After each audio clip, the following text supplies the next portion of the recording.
Good morning बच्चों। आप सभी ने अपना दादी माँ का चैप्टर पढ़ा, अच्छा लगा ना? और आप लोग प्रश्न अभ्यास भी इसके कर चुके हैं। तो अब आज की वीडियो में हम भाषा की बात करेंगे। भाषा की बात के अंतर्गत जो भी एक्सरसाइज हैं उनको सीखेंगे। ओके? पर आप सभी अपनी दादी माँ की रेस्पेक्ट करते हैं कि नहीं? मैंने पिछली वीडियो में कहा था कि आप लोग अपने दादी बाबा जो भी बड़े हैं उनकी रेस्पेक्ट करेंगे और उनकी हेल्प करेंगे। तो सभी करते हैं? ओके, चलिए आगे बढ़ते हैं। तो भाषा की बात में सबसे पहला जो एक्सरसाइज में दिया है वो क्या है? नीचे दी गई पंक्तियों पर ध्यान दीजिए। क्या है आपके चैप्टर में आया था? जरा सी कठिनाई पड़ते, या अनमना सा हो जाता है, या सन से सफ़ेद। तो समानता का बोध कराने के लिए सासी से का प्रयोग किया जाता है। समानता यानी जब हम किसी से कंपेयर करते हैं किसी चीज़ को, ये इसके जैसी है, तो उसके लिए हम किन शब्दों का प्रयोग करते हैं? सा, सी या से का प्रयोग करते हैं। तो ऐसे आपको 5 और शब्द लिखने हैं और उनको वाक्यों में प्रयोग करना है। पहले आप समझ लीजिए कि ये क्या है। जैसे कि जरा सी कठिनाई पड़ते, जरा सी कठिनाई यानी कि कोई चीज़ थोड़ी सी भी कठिनाई हुई तो उसके लिए जरा सी का यूज़ किया गया है यहाँ पर। दूसरा है अनमना सा हो जाता है। अनमना यानी कि कभी मन खिन्न हो जाता है, कहीं मन नहीं लग रहा, तो अनमना सा हो जाता है, अनमना के जैसा हो जाता है। यानी कि मन नहीं कहीं लगना, खिन्न मन है, दुखी मन है, उसके जैसा। तो सा का मतलब क्या हो गया? जैसा। यहाँ पर सन से सफ़ेद, सन की तरह सफ़ेद बाल, सफ़ेद कोई चीज़, तो उपमा दी जाती है जब किसी चीज़ की ना, तो उसके लिए हम सा सी से का प्रयोग करते हैं। तो आपको भी ऐसे ही शब्दों का प्रयोग करके उनका वाक्य में प्रयोग करना है। ओके? अब जैसे कुछ एग्जाम्पल्स मैं आपको बता दे रही हूँ, पर ऐसा ज़रूरी नहीं है कि आप इन्हीं को लिखें। अगर आप अपनी ओर से कुछ दूसरे शब्द भी निकाल सकते हैं तो उनको निकाल के उन शब्दों को लिखिए और उसके बाद उनका वाक्य प्रयोग करिए। ये मैं आपको कुछ शब्द सिखा दे रही हूँ। जैसे कि कहते हैं ना, दूध सा सफ़ेद। कोई बहुत गोरा होता है या कोई बहुत चीज़ सफ़ेद है तो हम उसकी उपमा कैसे देते हैं कि दूध सा सफ़ेद या बर्फ़ सा सफ़ेद। अरे उसका रंग तो एकदम दूध सा सफ़ेद है। तो ये सा का मतलब क्या हुआ? दूध जैसा। फूल सी कोमल, फूल सी कोमल, फूल बहुत नाजुक होते हैं, तो जब कोई चीज़ बहुत कोमल होती है या कोई लड़की बहुत कोमल सी है तो उसके लिए कहा जाता है ये तो एकदम फूल सी कोमल है, फूल के जैसी कोमल है। कोयला सा काला, अब किसी का रंग बहुत काला होता है तो कहा जाता है ये तो कोयले की तरह काला है, कोयला सा काला है। थोड़ी सी परेशानी, थोड़ी सी परेशानी कि मतलब जरा सी कोई भी परेशानी आई तो ये परेशान हो जाता है। तो यहाँ पर सी किसी उपमा के लिए यूज़ नहीं किया गया है, यहाँ किसके लिए किया गया है? थोड़ी सी का मतलब जोड़ देने के लिए कि बहुत जरा सी, थोड़ी सी है। पत्थर सा कठोर, पत्थर सा कठोर यानी कि पत्थर कितना सख्त होता है ना, तो अगर किसी का दिल, कोई इंसान बहुत कठोर दिल का है तो कहते हैं ना कि ये तो पत्थर दिल है या पत्थर सा कठोर है। या कोई वस्तु भी अगर कठोर है तो उसके लिए भी हम कह सकते हैं ये पत्थर सा कठोर है। तो किससे उपमा दी जाती है? पत्थर से, क्योंकि पत्थर बहुत कठोर होता है। तो इसी तरीके से आपको भी नए नए शब्द ढूंढने हैं और उनको वाक्यों में प्रयोग करना है। ओके? अब इसी तरह बच्चों सेकंड वन में क्या है? कहानी में छू छू कर ज्वर का अनुमान करती, पूछ पूछ कर घर वालों को परेशान कर देती, जैसे वाक्य आए हैं। आपने चैप्टर पढ़ा था तो आया था ना कि दादी क्या करती थी, लेखक को जब बुखार था तो उसको छू छू कर ज्वर यानी बुखार का अनुमान करती कि कितना बुखार है। पूछ पूछ कर घर वालों को परेशान कर देती, वह घर वालों से पूछ पूछ कर कि इसने ये खाया कि नहीं, ये किया कि नहीं, पानी दिया कि नहीं, ये बहुत से सवाल पूछ पूछ कर क्या करती दादी? घर वालों को परेशान कर देती। तो ये जो सेंटेंस इस तरह के आए हैं उनमें कुछ शब्दों पर जोर दिया गया, जैसे छू छू कर या पूछ पूछ कर। दो दो बार इसमें कहा गया है इन शब्दों को। तो किसी क्रिया को जब जोर देकर कहना होता है तो हम एक से अधिक बार उन शब्दों का प्रयोग करते हैं। ओके? जैसे कहते हैं ना, वहाँ जा जाकर थक गया, वहाँ जाकर थक गया तो एक नॉर्मल सेंटेंस हो गया। पर अगर हमने कहा वहाँ जा जाकर थक गया, इसका मतलब कि वहाँ बार बार गया। या जैसे छू छू कर यानी कि बार बार छू कर ज्वर का अनुमान करती हैं, बुखार को देखती हैं। या उन्हें ढूंढ ढूंढ कर देख लिया, ढूंढ ढूंढ कर देख लिया इसका मतलब कि बहुत अधिक बार ढूंढा। ओके, उसको बार बार ढूंढा। तो ढूंढ ढूंढ कर यानी कि हमने क्रिया पर जोर दिया कि उसको, उस कार्य को हमने बार बार किया है। तो यहाँ पर बार बार ना कह के क्या है, उसी शब्द को रिपीट करके लिखा जाता है। ढूंढ ढूंढ कर हमने देख लिया यानी कि बहुत अधिक ढूंढा। तो आपको भी इसी तरीके के वाक्य ढूंढने हैं और उनको लिखने हैं। ठीक, तो कुछ एग्जाम्पल्स मैं आपको बता दूंगी और आप अपनी ओर से इसके और भी एग्जाम्पल्स तलाशिए और उसके बाद लिखिए। जैसे कि तो मार खा खा कर, अब जैसे कोई बहुत शैतान बच्चा है तो उसके लिए कहा जाता है ये मार खा खा कर बेशरम हो गया है, ऐसे कहा जाता है। मार खा खा कर ये बहुत ज़्यादा बेशरम हो गया है। ऐसे ही दूसरा है, जैसे हम कह सकते हैं जोर जोर से। कभी हम कहते हैं ना जोर जोर से, यानी कि मैं जोर जोर से चिल्ला रही थी।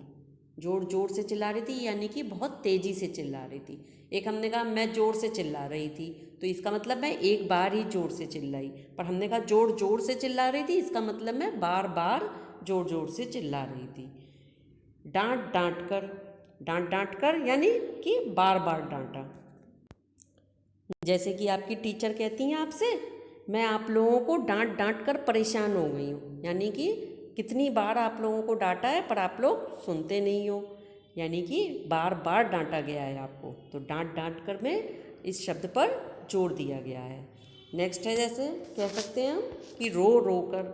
रो रो कर यानी कि बहुत ज़्यादा रोकर, कहते हैं ना उसका तो रो रो कर बुरा हाल हो गया। तो यानी रो रो कर यानी कि बहुत देर तक रोने से उसका बुरा हाल हो गया, बार बार रो रो कर। तो इस पर जोर हो गया ना। और अगर हम कह रहे हैं रो ही है खाली, तो रोकर में सिर्फ एक बार कहा रहा है, और रो रो कर यानी कि बार बार रोकर। बार बार मना, बार बार मना यानी कि किसी काम को अगर हमने आपको कई बार मना करा तो हम कहते हैं ना बार बार मना किया है, ये नहीं किया करो। कितनी बार मना किया है, मन नहीं किया करो, तो उसी को हम ऐसे भी कह सकते हैं कि बार बार मना करने पर भी तुम बात नहीं मानते हो। तो इसका मतलब क्या हुआ कि बार बार मना करने पर भी नहीं मानते हो, कई बार आपको मना किया गया है। ऐसे ही और भी सेंटेंस बन सकते हैं, जैसे पढ़ा पढ़ा कर। तो कहते हैं ना मैं आपको पढ़ा पढ़ा कर थक गई हूँ। कभी कभी मम्मी आपकी कहती हैं ऐसे, मैं आपको पढ़ा पढ़ा कर थक गई हूँ। या समझा समझा कर थक गई हूँ। जब आपको कोई चीज़ समझ में नहीं आ रही है और बार बार समझाई जाती है तो मम्मी या आपकी टीचर कहती हैं कि समझा समझा कर मैं तो थक गई हूँ। ऐसे ही और भी आप बना सकते हैं, जैसे कदम कदम पर। कदम कदम पर यानी कि हर एक पग पर, हर एक क्षण। तो कह सकते हैं ना कि कदम कदम पर परेशानी आती हैं। कभी आप कोई नया काम कर रहे हैं, कोई नई चीज़ सीख रहे हैं, तो कदम कदम पर परेशानी आती है, यानी कि हर पल परेशानी आती हैं, हर एक पग पर परेशानी आती हैं। इसी तरह से आप और भी ढूंढिए और आपको ये लिखने हैं और वाक्य में प्रयोग करके दिखाने हैं। ओके, नेक्स्ट वन है कि बोल चाल में प्रयोग होने वाले शब्द और वाक्यांश दादी माँ कहानी में हैं। इन शब्दों और वाक्यांशों से पता चलता है कि यह कहानी किसी विशेष क्षेत्र से संबंधित है। कहने का तात्पर्य है कि हर जगह की अपनी अपनी बोली होती है। ऐसे शब्दों और वाक्यांशों में क्षेत्रीय बोलचाल की खूबियाँ होती हैं। मतलब कि हर जगह की अपनी अपनी बोली होती है। जैसे फिरोजाबाद, आगरा की साइड की बोली अलग है। अगर हम पूरब की साइड जाएं, कानपुर वानपुर की तरफ, तो वहाँ पर बोली अलग तरह की है।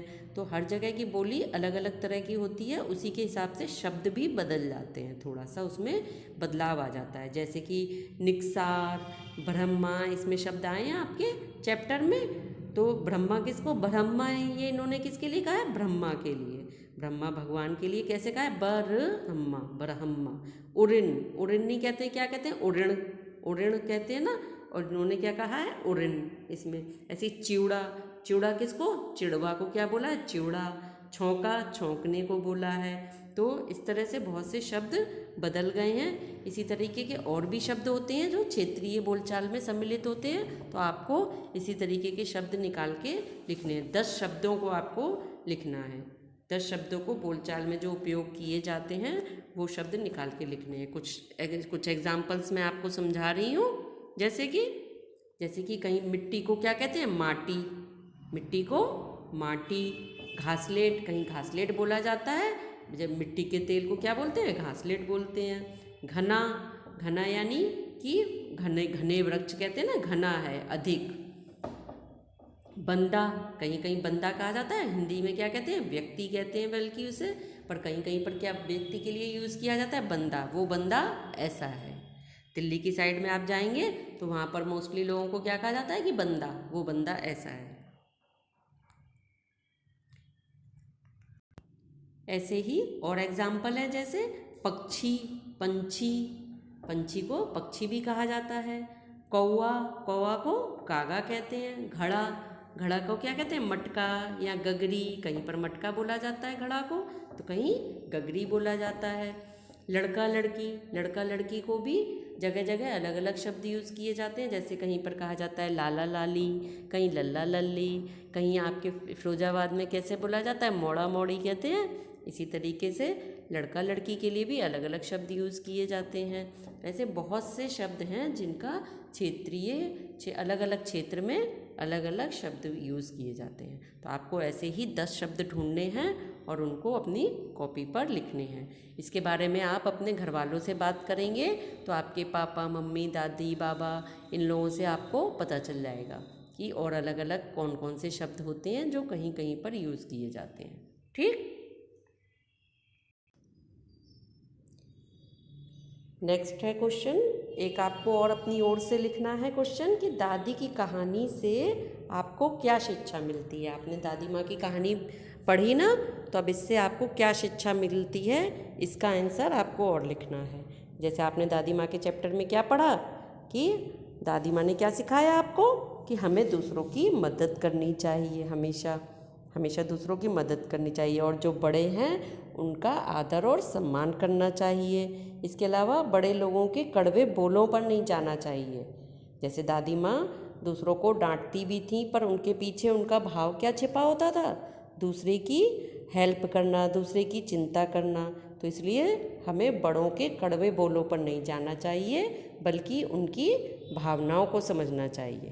तो ये मुख्य बात है इस कहानी की कि हमें बड़े लोगों के कड़वे बोलों पर ना जाकर उनकी भावनाओं को समझना चाहिए। और भी आप देखिए इसमें आपको क्या क्या शिक्षा मिल रही है, उसके बारे में आप लिखेंगे। ठीक, ओके, बाय बाय।